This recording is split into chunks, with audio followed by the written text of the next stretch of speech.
ऐसे कार्यक्रम का हिस्सा मैं पहली बार बना। हमने दृष्टि में कई प्रयोग किए दृष्टि में, पर ऐसा प्रयोग हमने आज तक नहीं किया। मतलब जब कोई रिजल्ट आया, बच्चे सफल हुए, उनसे इंडिविजुअली मेरा मिलना होता है। वो कभी आए दिल्ली तो मिले, मैं कहीं गया मिलना हुआ, और हमने कभी ऐसा सोचा नहीं कि हम ऐसा प्रोग्राम करें और सबको एक साथ बुलाएं, उनको सम्मानित करें। तो एक तो मैं आज यहाँ से सीख लेके जा रहा हूँ कि हमें भी ऐसा कुछ करना चाहिए, ताकि जो हमारे यहाँ से हमारा बना रहे। यहाँ मैंने सौरभ से काफी पूछा, मतलब मैं सौरभ सर नहीं बोलता हूँ, सौरभ मेरा स्टूडेंट है, तो आपको शायद खराब लग रहा होगा तो सौरभ क्यों बोल रहा हूँ। मुझे आज कोई भाषण देने की इच्छा नहीं है, मुझे लगा कुछ चीजें आपसे शेयर करूं जो आपको अच्छी लगे, ताकि सौरभ के बारे में विशेष रूप से। मैंने खुद ये परीक्षा 1996 में पहली बार दी, तब मेरी उम्र 21 साल थी, और मैंने मतलब संयोग ऐसा रहा कि पहली बार में सिलेक्शन हो गया। एक साल नौकरी की, उससे पहले मैं इसमें कोई बड़ी बात नहीं, संयोग मैंने किसी लिए करा, संयोग से ही हुआ था, कोई किसी खास बात नहीं थी। उससे पहले दिल्ली विश्वविद्यालय में पढ़ा रहा था, उस समय से कई 1 साल पढ़ाया, फिर सिविल सेवाओं में गया। वहां अच्छा नहीं लगा काम करके, क्योंकि फितरत की बात है, सर्विस तो अच्छी थी ही, मेरी फितरत दरअसल पढ़ने पढ़ाने की थी। और ये मुझे रियलाइज हुआ था ग्रेजुएशन के बाद, क्योंकि ग्रेजुएशन से पहले मैं बहुत ही खराब विद्यार्थी रहा हूँ। उसके बाद मुझे लगा कि पढ़ना चाहिए, पढ़ना शुरू किया, फिर DU से MA MPhil PhD किया। उसी बीच में सिलेक्शन हुआ, नौकरी की, नौकरी छोड़ भी दी।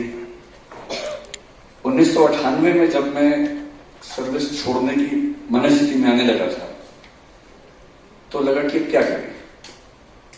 तो तय हुआ कि मैं रिजाइन करके वापस दिल्ली विश्वविद्यालय ज्वाइन करता हूं और वहीं पढ़ाऊंगा। तो रेजिग्नेशन दिया, और भारत सरकार ने रेजिग्नेशन एक्सेप्ट करने में करीब 19 महीने लगा दिए। उस 19 महीने की बेरोजगारी और विवाह हम लोग कर चुके थे, प्रेम विवाह था हमारा, तो सब दोनों बेरोजगार थे, शादी कर ली थी। अब वो बेरोजगारी थी और विवाह भी, सब कुछ साथ साथ था, तो कैसे मैनेज करते। उस संकट में बेटी तो नहीं हुई, पर जो हुई उसका नाम दृष्टि पड़ गया। तो उसी को दृष्टि कह के काम चलाते कि हमारी बेटी है, जो उस संकट के समय पैदा हुई हमारे बीच में। तो जब 3-4 साल हो गए दृष्टि चलाते हुए, और दृष्टि तो 1999 में शुरू किया, लेकिन 1998 में 1 साल मैंने पहले पढ़ाया एक और संस्था में। जब 3-4 साल हो गए, 2003 में मेरा लास्ट अटेम्प्ट था, चौथा अटेम्प्ट, उस समय 4 प्रयास हुआ करते थे। तो मैं डायलेमा में था कि एग्जाम दूं या ना दूं, फिर से अटेम्प्ट तो था ही एक। तो मेरे बहुत सारे दोस्त जो IAS IPS थे उस समय, मैंने उनसे पूछा कि कोई एक ठोस वजह बताओ कि मैं सिविल सेवा के लिए कोशिश करूं। और दृष्टि उस समय तक एक एस्टेब्लिश्ड नाम था दिल्ली में। तो डायलेमा था, तो अंत में ये हुआ कि चलो एग्जाम दे देना चाहिए। तो मैंने एग्जाम दिया। उस समय स्थिति ये थी कि मैं एग्जाम दे भी रहा था और पढ़ा भी रहा था, और बच्चों को बताया भी नहीं था कि मैं एग्जाम दे रहा हूं। तो मैंने मेंस का सेंटर जानबूझ से दक्षिण भारत में रखा, ताकि कोई पहचानता ना हो मुझे वहां।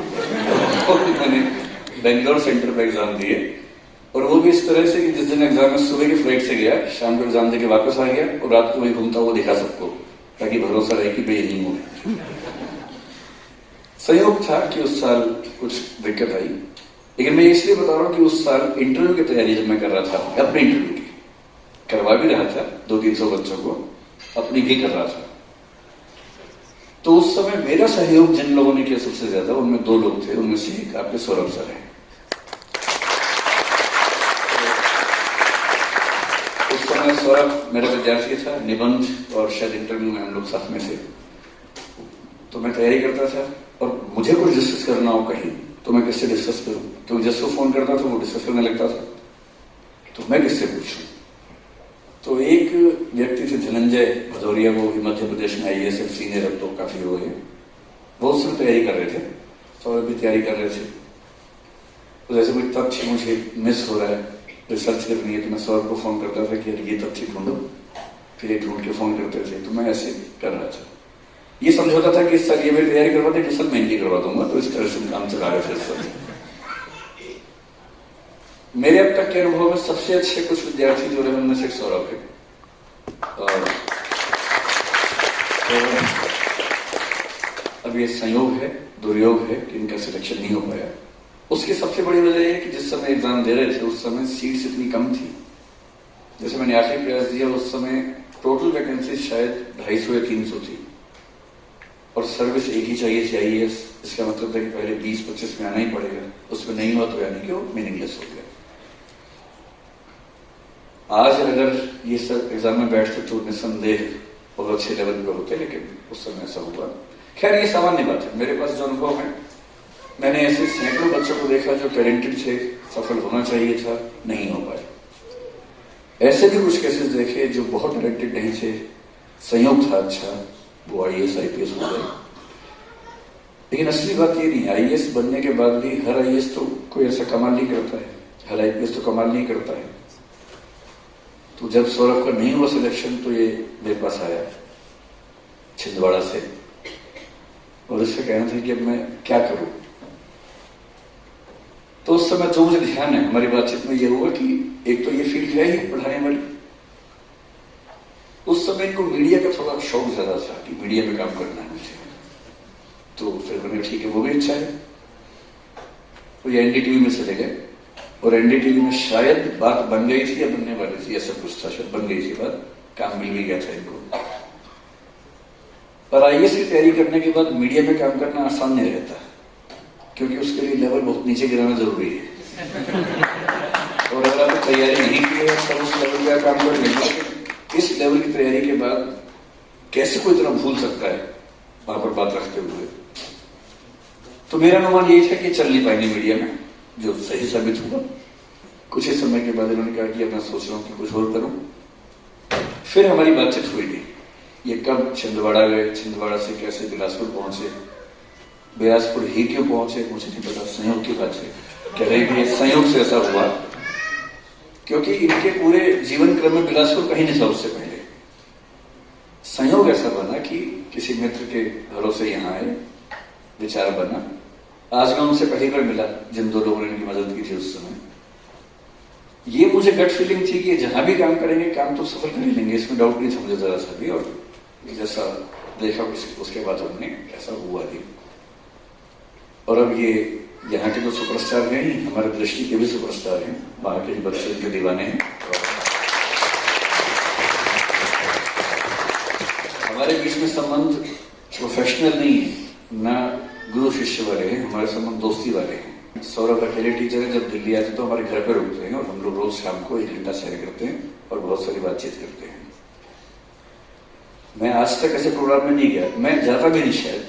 मुझे कोई फोन करके बुलाता है, बहुत सुस्त आदमी हूँ बेसिकली। ऐसा नहीं कि मुझे घमंड है कि मुझे नहीं जाना है, मैं सुस्त बहुत ज्यादा हूँ।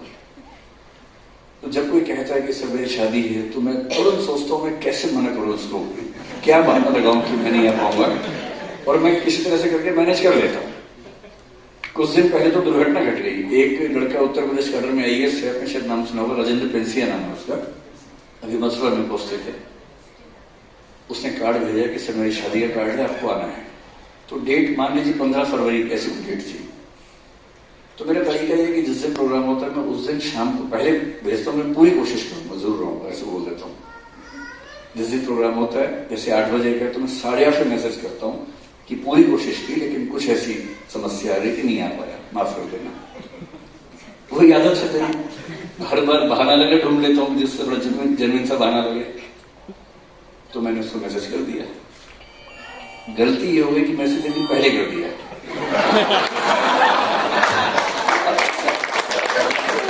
मुझे आइडिया था कि शादी आज है उसकी, पर शादी भाई तो कल थी। तो उसका हंसते हुए 3-4 मैसेज आया पहले, पेट के बल हंसते हुए गिरते हुए, फिर उसने कहा कि सर शादी कल है और अब नहीं चल पाएगा भागा। तो फिर मुझे बहुत मजबूर होकर जाना पड़ा उसकी शादी में, और मैं कुख्यात हूँ इस मामले में कि कहीं आता नहीं है। तो सौरभ ऐसा कह रहे हैं कि उन्होंने बहुत सोच के मुझे फोन किया कि करूँ ना करूँ, उनको आइडिया था कि आएगा नहीं। तो उन्होंने फोन किया, तो मेरा स्टैंड हमेशा की तरह मैंने कहा क्या करूंगा मैं, क्या जरूरत है। तो उन्होंने मेरी पत्नी को फोन कर दिया, उन्हें कन्विंस कर लिया। वो कन्विंस हो जाती है इनसे बहुत जल्दी ऐसे मामलों में कि जब इनको ये अच्छे से बता देते हैं कि ये सर्किल बड़ा अच्छा है, सबको देखना चाहिए, वो कन्विंस हो गई। तो उनका फोन मेरे पास है कि देखो सौरभ पहली बार कुछ कह रहे हैं आप, इतना मांगते हो, छोटा भाई मांगते हो, इतना नहीं करोगे उसके लिए। तो मैंने कहा जब आपने फैसला कर ही लिया तो मैं तो मोहरा हूं। फिर सौरभ ने मुझे फोन किया, बोला सर एक बार का तुम्हारा हक बनता है आपको बुलाने का। तो मुझे लगा ये बात खत्म होगी यहाँ पर। मैंने कहा हाँ बनता है। तो बोला वो हक तो मैं जब मेरा इंस्टीट्यूट शुरू होगा ना तब के लिए है, अभी के लिए आग्रह है। ये जो कूटनीतिक वार्ता होती है जिस तरह से, तो वैसे कूटनीतिक वार्ता की इन्होंने और फंसाया मुझे। और फाइनली मेरा एक बैच जो कल ही खत्म हुआ, मतलब होना था शायद वो आज, तो मैंने उसको थोड़ा एक्स्ट्रा क्लास लेके कल खत्म किया। ठीक 3 बजे खत्म करके भागा एयरपोर्ट और फ्लाइट लेके आया। लेकिन मुझे आने के बाद लग रहा कि मैं ना आता तो मैं नुकसान में रहता, ये नुकसान में रहते। मुझे कम से कम इतना अच्छा अनुभव आप सबके साथ हुआ, ये अनुभव मिस करना ठीक नहीं था। एक बात मैं आपसे ये कहना चाह रहा हूं कि मैंने पूछा अभी सौरभ से कि जैसे आप सब सिलेक्टेड हैं और अभी आपकी उम्र देख के भी लग रहा है कि अभी तो मतलब 20, 25, 26 की उम्र आमतौर पर आप लोगों की होगी, तो सिविल सेवा के अटेम्प्ट तो होंगे ही आपके पास। तो मेरे मन में है कि पूछूं सौरभ से कि सब लोग तैयारी कर रहे हैं कि नहीं कर रहे हैं। तो उन्होंने कहा कि हाँ कई लोग तैयारी कर रहे हैं, और ये भी कहा कि थोड़ा सा अभी हतोत्साहित हैं कि यहाँ के रिजल्ट्स बहुत अच्छे नहीं हैं, हिंदी माध्यम के भी अच्छे नहीं रिजल्ट्स हैं। तो मैं आपसे ये कहना चाह रहा हूं कि इस बात को लेकर तनाव बिल्कुल मत लीजिए। रिजल्ट्स हिंदी माध्यम के खराब है ये एक व्याख्या है। दरअसल एग्जाम की नेचर ऐसी है कि उसमें जो थोड़ा स्मार्ट तरीके से पढ़ेगा, स्मार्ट तरीके से चीजों को समझेगा, देखेगा, लिखेगा, उसका सिलेक्शन होके रहेगा, चाहे उसका माध्यम कुछ भी हो। और अभी हम ऐसे कुछ प्रयोग दिल्ली में कर रहे हैं इस बार से। हमने इस बार मुख्य परीक्षा के लिए प्रोग्राम किया है अवेग नाम से, जिसमें हम 200-300 ऐसे प्रश्न जो आ सकते हैं उन सबको क्लास में लेके फॉर्मेटिंग का अभ्यास कर रहे हैं मेंस के लिए। करीब 400 विद्यार्थी जो मुख्य परीक्षा दे रहे हिंदी माध्यम से, वो सब उसमें शामिल है हमारे साथ। तो मैं उम्मीद है कि इस बार चीजें ठीक होंगी। मैं आप सबको आमंत्रित करना चाह रहा हूं कि यदि आप किसी भी तरह से समझते हो कि दृष्टि आपके लिए कुछ कर सकती है, तो दृष्टि और न्यू दिल्ली IAS सौरभ का जो संगठन है वो एक ही है, उसको अलग मत समझिए। हम यहां से पढ़ के सफल हुए बच्चों के लिए कुछ भी करेंगे जो आपको हमारी मदद की जरूरत हो। आप निश्चिंत होकर बताएं, हम आपके साथ हैं। और सौरभ इसमें आप देख लें, जो भी आपको लगता हो कि हम कर सकते हैं हम जरूर करना चाहेंगे। कभी यहाँ आके कुछ करना हो तो भी करेंगे, और वहां अगर आप आते तो उसको अपना घर समझ के आइए, वहां कोई दिक्कत है ही नहीं। 2-3 लोगों ने जो बहुत टैलेंट अपना दिखाया, मैं टीचर तो बनने के बाद क्या होता है ना कि आपको मनहूस दिखना पड़ता है, धीरे धीरे बनी जाते हैं। तो मूलतः मैं मंच वाला आदमी हूं, गाने बजाना, खुश रहना, नाटक करना, ये सब चीजें। दुर्भाग्य था या जो भी था, बन गया टीचर। अब वो 300, 500, 700 बच्चों को बांधने की शर्त है कि आप थोड़ा सा मनहूस बन के रहें, वरना बच्चे कंट्रोल से बाहर निकल जाते हैं क्लास में। धीरे धीरे हम लोग मनहूस हो जाते हैं, तो अब मैं वैसा हो गया हूँ। लेकिन अभी जब कोई बच्चा मेरे सामने परफॉर्म करता है तो मुझे अपने दिन भी याद आते हैं, और ये भी लगता है कि ये चीज और ज्यादा होनी चाहिए। तो कल जब बैच खत्म हुआ दिल्ली में, बैच मैंने 1 ही बजे खत्म कर दिया। 1 से 3 तक वही कार्यक्रम चल रहा था, फेयरवेल जैसा कुछ बच्चे करना चाह रहे थे। कुछ ने कविताएं, कुछ ने डांस, कुछ ने मोनो एक्टिंग, 7-8 लोगों ने ग्रुप डांस, वो सब किया। और वो इतना अच्छा प्रोग्राम था कि मैं छोड़ के आना नहीं चाह रहा था, लेकिन वो आना ही था। आज भी जैसे ऋषभ ने वायलिन बजाया तो मैं मतलब मेस्मराइज्ड हूं उसका वायलिन सुनने के बाद। और तब मुझे सर ने बताया कि इस बच्चे का प्रीलिम्स हो गया है। ऋषभ कहाँ पर है? हाँ, बताया कि इनका प्रीलिम्स हो गया, लेकिन इनका बहुत मन लग नहीं रहा है। तो मैंने कहा ठीक ही मन ना लगे इनका, तो अपनी फितरत के खिलाफ नहीं जाना चाहिए इंसान को। अगर आप संगीतकार बनने के लिए पैदा होंगे तो संगीतकार ही बनिए, फिर DSP और SDM बहुत काम नहीं करेगा। ये उनके लिए है जो प्रशासन के लिए पैदा हुए, जिनकी नेचर में वो चीज है। और जो संगीतकार बनने के लिए हुआ है वो संगीतकार बने। अच्छा, और मुंबई में बताया कि जाने का इनका इंटरेस्ट है, तो संयोग से मेरे कुछ मित्र वहां भी हैं। अगर आप मुझसे भी हेल्प चाहेंगे तो पूरी हेल्प करूंगा। और हो सकता है इस प्रतिभा को बचाए रखना सबसे जरूरी है, बाकी चीजें तो हो जाती है जीवन में, और सफलता मिल ही जाती है। थोड़ा सा अभ्यास करने से कुछ ना कुछ तो हो ही जाता है। जो लोग ये मन संचालन कर रहे थे, मैंने उन सबके नाम सौरभ से पूछे जानबूझ के, उन्होंने बताया, एक तो गौरव जी जो हैं, मैं उनका भी बहुत बड़ा फैन बन गया हूँ। गौरव जी पहली बार मिला हूँ। सौरभ ने बताया था कि गौरव आप में काम करते हैं, लेकिन जिस तरह से परफॉर्म कर रहे हैं, मतलब नागिन डांस तो मैंने सुना फेवरेट है, वो तो आपका किला है, फोर्ट है, वो तो उसकी तो बात ही है। लेकिन अदरवाइज भी जितनी सहजता से आप सारा प्रोग्राम हैंडल कर रहे थे, वो कोई मजाक तो नहीं, और अच्छी बात है। और जो बाकी दो लोग साथ में इनके हैं, मुझे नाम बताया गया कि श्रेया और प्रतीक्षा। मतलब मैं बहुत खुश हूं कि आप जिस तरह से परफॉर्म कर रहे हैं। मतलब हो क्या रहा है कि या तो दिल्ली में रह के दिमाग खराब हो जाता है, दिल्ली के आदमी को लगता है कि छोटे शहरों में प्रतिभा नहीं होती है। मैं ऐसा मानता नहीं हूं, पर हो सकता है कि वहां रहते रहते मेरे दिमाग में घुस गया हो। मैं सोच समझ के ऐसा नहीं मानता हूं। पर आप लोग तो इतना अच्छा मैनेजमेंट आपका हर चीज क्या है कि मैं सोच के आया था कि मैं कुछ सिखा के जाऊंगा, और मैं खुद ही सीख रहा हूँ बहुत सारा। मैंने बहुत सारे पॉइंट्स नोट कर लिए कि क्या क्या बहुत अच्छा तरीका। पब्लिकेशन आपने शुरू किया सौरभ, बहुत बहुत शुभकामनाएं। हमने भी 4 साल पहले शुरू किया था दृष्टि पब्लिकेशन। शायद आपने मैगजीन देखी होगी, हमारी एक मैगजीन आती है मंथली, और बहुत सारे बुक्स भी हैं। पब्लिकेशन एक ऐसा काम है कि थोड़ा सा डरावना है। जब हमने मैगजीन शुरू की, मैं एक किस्सा आपसे शेयर करता हूँ।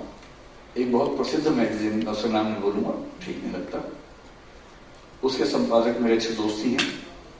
तो हमारे ऑफिस में आए हुए थे एक दिन, तो मैंने उनसे वैसे ही कहा कि हम सोचे कि मैगजीन शुरू करते हैं। तो हंसी मजाक चल रहा था, फिर बोले कि मैं आपसे एक निवेदन करूंगा कि एक बार ना कुंडली दिखा दीजिए अपनी। तो मेरा बहुत विश्वास इन चीजों में नहीं है। मैंने कुंडली क्यों दिखा दूं? बोले पब्लिकेशन के बारे में कहा जाता है कि ये काम अगर आपने किया और कुंडली में नहीं है तो घर के बर्तन बिक जाते हैं। तो मैंने मजाक में लिया, लेकिन बाद में मुझे रियलाइज हुआ कि सच में इतना कठिन काम है, विशेष रूप से उनके लिए जो केवल पब्लिकेशन चलाते हैं। आपका तो संगठन है, संस्थान है, इतने सारे फ्लैग बीयरर्स हैं, इतना नाम है, ख्याति है, तो उस ख्याति की वजह से हमें भी दिक्कत बहुत ज्यादा नहीं आएगी, यहाँ भी दिक्कत नहीं आएगी। और मैंने पाया है कि जो परफेक्शनिस्ट अप्रोच सौरभ की रही है हमारे यहाँ पे, उसका प्रमाण ये है कि जब हमने इलाहाबाद एक सेटअप शुरू किया आज से 3-4 महीने पहले, तो इलाहाबाद में हमारे दिल्ली की टीम से केवल एक ही टीचर गए हैं, वो सौरभ के साथ में। हमने सारी टीम से ये प्राइमरी सौरभ महाराज, क्योंकि इनकी जो अप्रोच है, जो सेगमेंट्स हैं वो, और इनकी सबसे अच्छी अदा ये है, मैं इनसे पूछता हूँ कि सौरभ क्या पढ़ाओगे? ये पूछते सर क्या बचा हुआ है? कुछ भी पढ़वा लीजिए। इतना कॉन्फिडेंस तो रेयर आमतौर पर नहीं मिलता है। तो मुझे खुशी है कि आप एक ऐसे व्यक्ति के हाथों में हैं, थे रहे हैं, जो अच्छा शिल्पी है, उसका स्थापत्य बेहतर है, जिसने आप सबको ठीक से गढ़ा होगा। और ये गढ़ने की प्रक्रिया दो तरफा है, इन्होंने आपको गढ़ा है, आप इन्हें गढ़ रहे हैं, और ये म्यूचुअल जो प्रोसेस ऑफ स्ट्रक्चरिंग है, इसी से चीजें आगे बढ़ती हैं। मेरी शुभकामनाएं आप सबको बहुत ज्यादा है, लेकिन मैं मानता हूं कि अगर आप प्रशासन में जा ही रहे हैं तो दो बात मैं कहना चाह रहा हूं। पहली ये कि जब तक अटेम्प्ट्स हैं, जब तक उम्र है, अगर प्रयास बचे हैं IAS के, तो हार मत मानिए। मेरा अनुभव इसमें ठीक ठाक हो गया। मैंने इतने सारे केसेस को देखा सफल होते हुए। हमारी आज तक के सबसे अच्छे विद्यार्थी किरण कौशल थी, जो यही इसी कार्डर में कैरेक्टर हैं, भी IAS हैं। अवनीश मेरे बहुत क्लोज फ्रेंड हैं, बहुत अच्छे स्टूडेंट भी रहे हैं, जो कवर्धा में कैरेक्टर है। और मैंने देखा है कि जब कोई बच्चा ठीक से मेहनत करता है तो उसका IAS बनना बहुत मुश्किल काम नहीं होता है। तो कोई वजह नहीं कि आप लोग जरा भी हतोत्साहित हों और प्रयास ना करें। एक तो ये। दूसरा आपसे ये कहना चाह रहा हूं कि जब आप सिविल सेवक बन गए हैं, तो सिविल सेवक बनना तो एक चुनौती है, बनना बड़ी बात है। आप यहाँ इतने सारे हैं, साथ साथ हैं, दोस्ताना मूड में हैं, तो कोई समझ सकता है कि सामान्य बात है। लेकिन आप जब अपने इलाके में होते होंगे, तब जो रसूख आपका होता होगा वो अलग ही होता होगा। और शुरू के 1-2 साल तो बहुत अपील करता है, उसका बड़ा मन करता है, धीरे धीरे आप उसके आदी हो जाते हैं, अभ्यस्त हो जाते हैं। मैं ये कहना चाह रहा हूं कि IAS बहुत लोग हैं, लेकिन जब आप IAS बन के या PCS बन के हटें, तो लोग कम से कम 2-3 पीढ़ियों तक आपका नाम लेके बताएं कि अधिकारी ये होता है। तो काम हाथ में लिया है तो उसको ठीक से आप निभाएं, ये मेरी शुभकामना है। बाकी इस संस्था में जो भी लोग काम कर रहे हैं।